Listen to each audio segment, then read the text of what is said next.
motion, anything to shake this mood I'm in. My football team's got me drinking. Back at it again with another episode of the Shades of Blue Soccer Show. We are switching gears to US Open Cup week. We are T-minus 1 week until...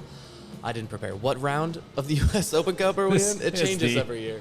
Quarterfinals. Quarterfinals. Okay, I should have just gone with that. I forgot we were at that point. Yes, quarterfinals of the U.S. Open Cup against Union Omaha, and that is on Wednesday. And we are joined by Luke Opperman Who Gives A Hoot. I almost said it wrong. Who Gives A Hoot podcast. And I love the name. Very well done. And I love that a third-tier team has a podcast. So, Luke, welcome. Thank you for joining us. Hey, thanks for having me. We looked at the standings. Union Omaha is also not necessarily lighting the stage on fire in the regular season, like Sporting Kansas City. So are you guys, is this kind of your Super Bowl week? Yeah, not as bad as Sporting. They've won 2 in a row, right, Luke?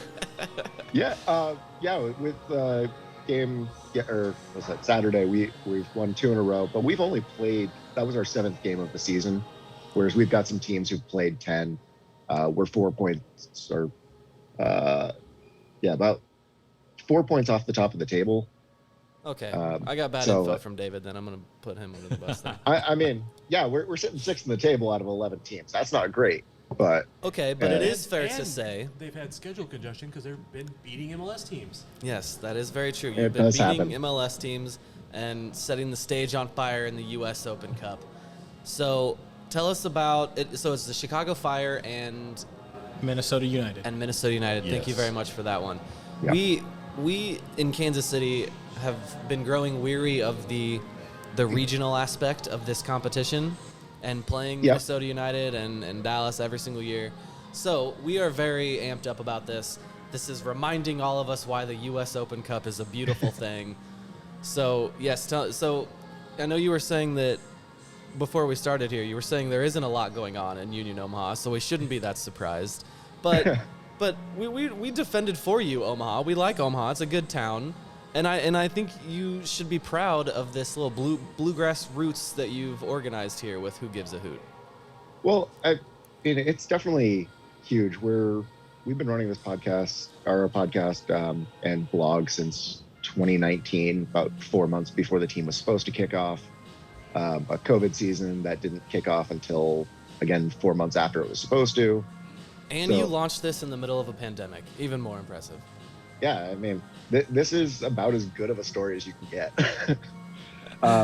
Our first year, we made the final, but because, COVID protocols, everything, we're only able to put in 2,500 people into a stadium that can hold 10,000.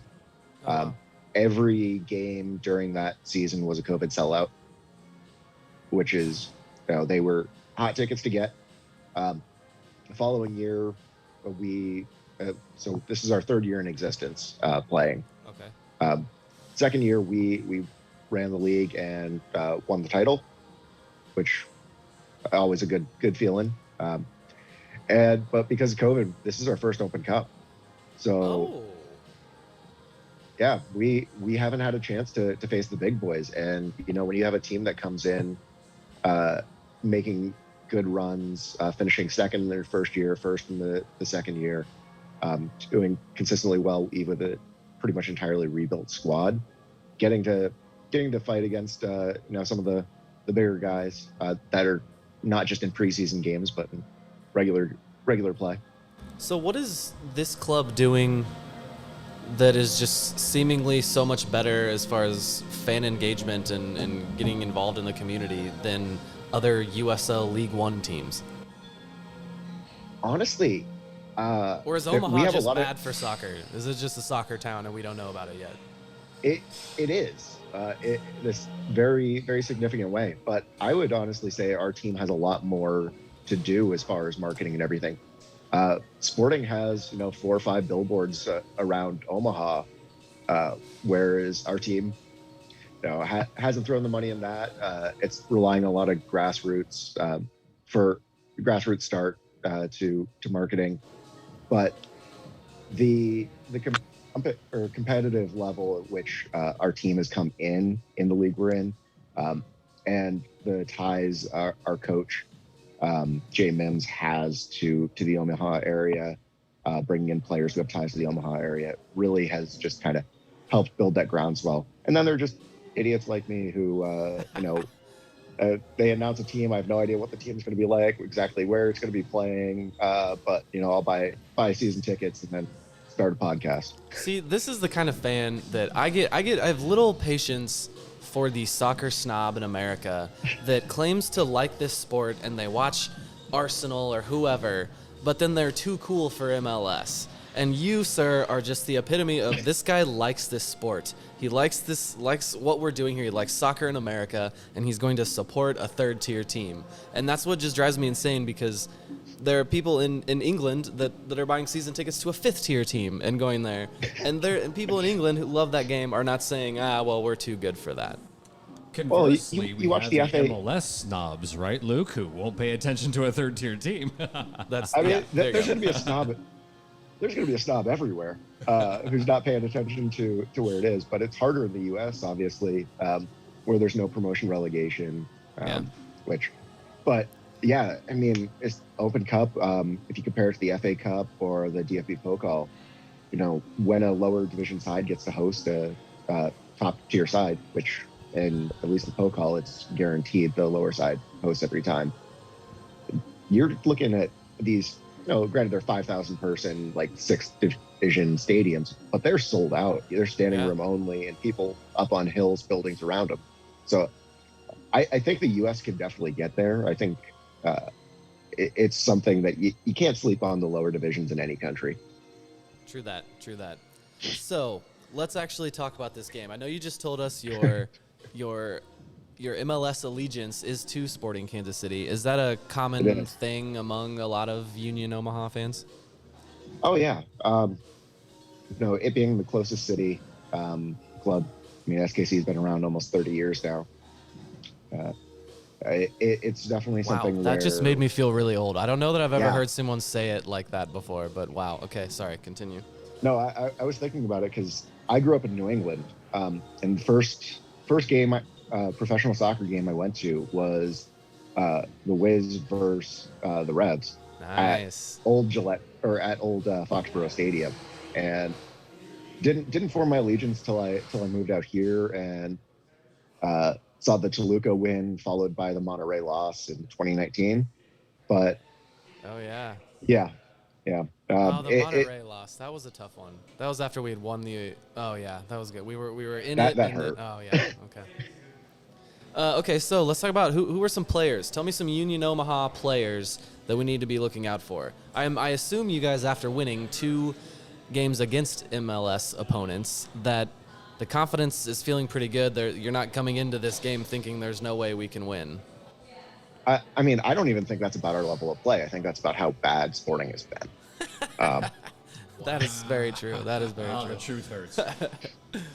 I'm sorry, guys, but I'm watching the games too, and it hurts. It does. But, it does. I think it would be stupid for us not to talk about the defense and our goalkeeper Rashid. Rashid started, came over on the Right to Dream Academy from Ghana. Went to Fordham University, did 4 years there as a goalkeeper.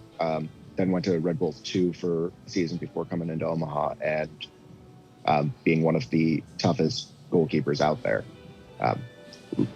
Okay. Gotta have a good keeper if you're shootout, making a run, You gotta have a good keeper. Oh, You don't think a tree his performance in the shootout. But with our attacking, it's almost entirely a rebuild. We have a lot of guys who are putting up 1-2 goals. Nothing of the numbers where we quite had last year, where we had 2 starting strikers who've since gone on to championship sides. Then where's the magic coming from? The entire team. Honestly, we've got the leadership of Connor Doyle as our captain, who, if that name sounds familiar, he won the Open Cup with DC United.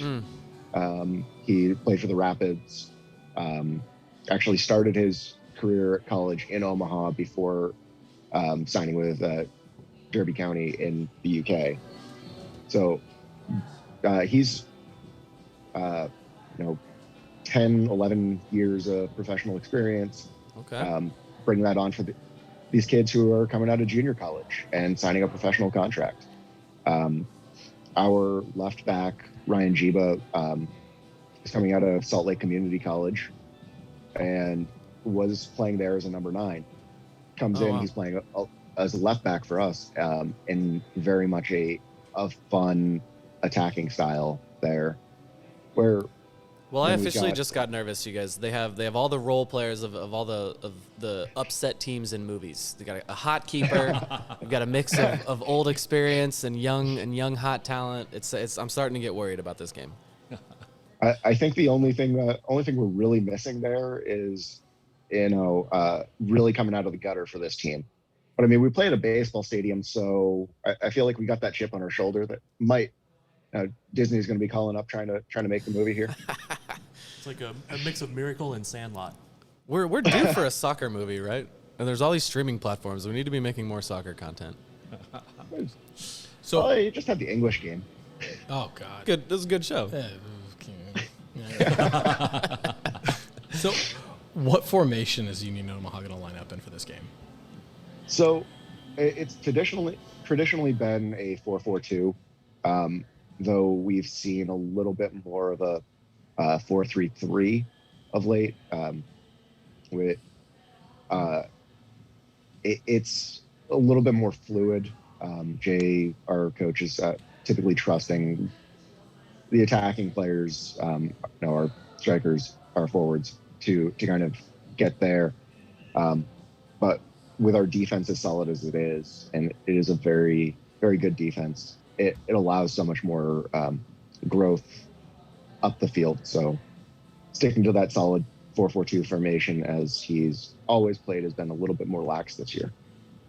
Defensively, we're going to have Shalwi back by then. We'll have Russell. Have you guys played against two dynamic wingers like that and any of your opponents recently? Kyrie's dynamic. I mean, we'll see what Vermes actually starts against us, because that I think has definitely been one of the pluses we've had.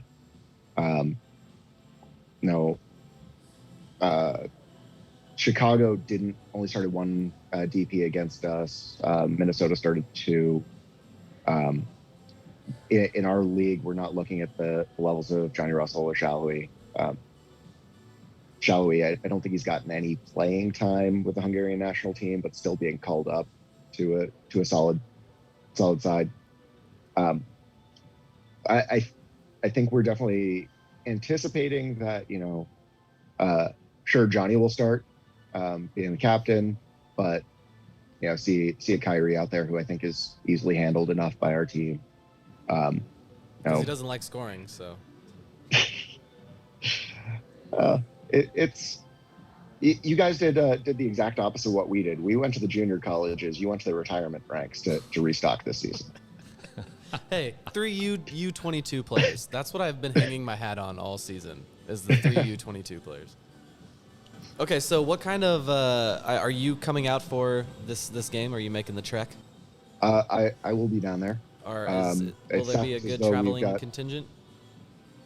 Talking to the sporting front office last week, I think we were over 700 or more. Wow! And that's that's just in the away supporter section. Yeah. Not including people who are not all the Omaha wherever. Transplants that are just in here and they're gonna rep their hometown instead of sporting. Man, I hope that doesn't happen. Hey, I just want a great atmosphere. The game will speak for itself. The atmosphere. Yeah, sounds like it's gonna be pretty good. It'll be fun. I am very excited about this game. And I have no confidence in Sporting KC at the moment, but I'm very excited for this game.